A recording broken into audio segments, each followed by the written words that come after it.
This is Tim Bryce with my column titled, Learning to Raise Dogs. Again. Back in my youth, my family had two large German Shepherds who were both delightful.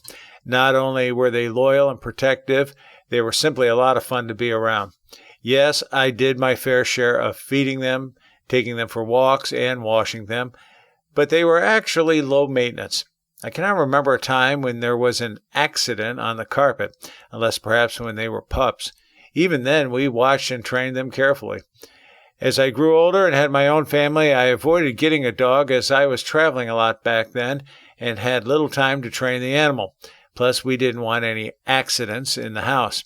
It wasn't that we hated dogs, we just had no time for them as my family had several extracurricular activities to tend to, and consequently, peace reigned in the Bryce household for several years.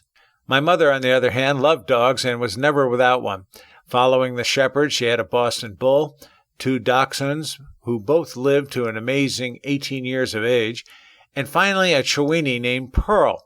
Unfortunately, my mom passed away a couple of months ago, and I inherited her dog. So now, after several quiet years, I find myself to be a dog owner. I had never heard of a Chiweenie before. It's a small dog, part Dachshund, part Chihuahua, and part Wildcat, I think. Pearl looks more like a Dachshund than Chihuahua. Interestingly, she is probably the fastest dog my mom ever had and could easily outrun the Shepherds. She likes to kick on the afterburners now and then. Her ears fly back and she reaches warp speed in no time at all. It's actually remarkable how fast she can go, and I know she likes to show off not only her speed, but her cornering abilities. Now I am relearning how to care for a dog. The difference is whereas I grew up with big dogs, now I have to contend with a small 12-pound dog that runs like a rocket. One of the biggest things I had to come to grips with is feeding the dog. Back when she was with my mom, she ate normal dog food and kibble over and over on a daily basis. The food came in small plastic containers and consisted of several flavors, such as beef stroganoff, rotisserie chicken, omelets, prime rib. You get the picture. I've always wondered how they verified the flavors. Since dogs don't speak, it is logical to assume a human has to taste the food and label them accordingly. I do not think this is a job I would relish, particularly since it is all made from liver, which I detest. Even though I continued my mom's food regimen for Pearl, after a while she simply would not eat it anymore, regardless how long I would leave it out for her. After a few days of this, I was beginning to worry about her health and tossed a piece of beef bologna into her bowl, which she gobbled up. I also tried some leftover deli turkey and ham, which again was enthusiastically devoured. When I tried to reintroduce her old food, she would have nothing to do with it for days. As of this writing, I now give her deli roast turkey, tavern ham, and some other cuts of beef. When this runs its course, I suspect filet mignon and lobster Newburg will be in the offing. She now eats better than I do. Ah, the life of a dog. Then there is a variety of dog cookies and chew sticks for her discriminating taste. Usually she enjoys them, but I have seen her turn her nose up to those treats designed to clean her teeth and keep her breath fresh, which I discovered was important, particularly at 6 a.m. when she wants to go out and stares closely at me with her panting breath going directly up my nose.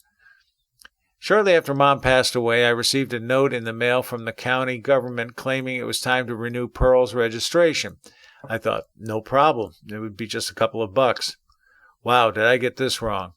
I had to first prove she had a series of shots, including rabies, something called DAP-V, fecal heartworm, bordetella, and influenza.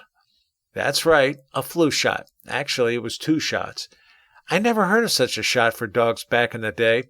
Nonetheless, $375 later, I could apply for the county registration. I took a fishing trip recently and was forced to put Pearl in a nice kennel as nobody would watch her for me. This was a first for her, but I thought it would be good for her socialization skills to meet other dogs. Frankly, I don't know how she reacted. The people at the kennel said she was shy among other dogs, but did fine. Another $375 later, I picked her up and took her home. Initially, I was worried she would piddle on the carpets in my house. However, she was trained to do her business on puppy pads and continues to do so to this day. I take her out several times a day, and she does her business outside, but the puppy pads remain the preferred place for her to take a dump, representing another fun task for me to clean up. Oh, by the way, I've probably already paid hundreds of dollars for the many packs of pads she has gone through. Did I mention dogs are much more expensive today than back when we had the shepherds? Well, duh. As I said, I take her out several times a day, the first being somewhere between 5:30 and 6 a.m., when it is still dark. In my neighborhood, we have coyotes occasionally roam our streets, looking for rabbits, cats, and small dogs. As I am keenly aware Pearl would make a snack for the coyotes, I arm myself with a Louisville slugger to fend them off should the necessity require it.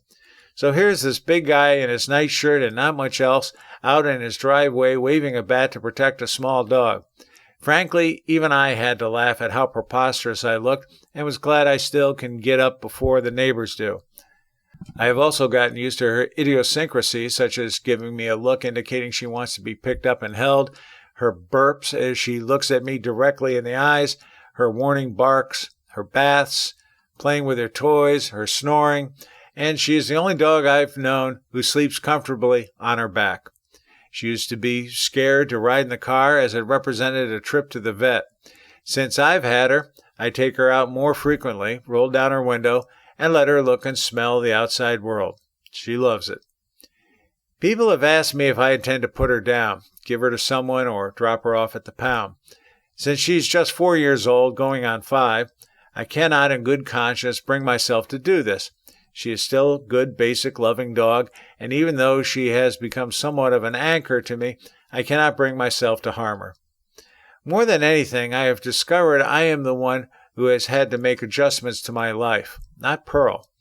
After seeing where she hides her toys and how she positions her bed, I now realize it is her home, not mine. Whereas the shepherds we had years ago were low maintenance, Pearl the girl requires much more, and because she craves my attention, I really cannot say no to her. I realize some of you will say, Tim, you're spoiling her, and you might be right. As I see it, though, I'm just trying to coexist with her, but I think she's actually got the better of the deal. Perhaps my biggest concern with her is her uncanny ability to get under my feet, which will sooner or later lead to me taking a fall. Then she would finally have the house all to herself, which I think was her plan all along. Friends, keep the faith. This is Tim Bryce in Palm Harbor, Florida. Follow me on the internet at timbryce.com.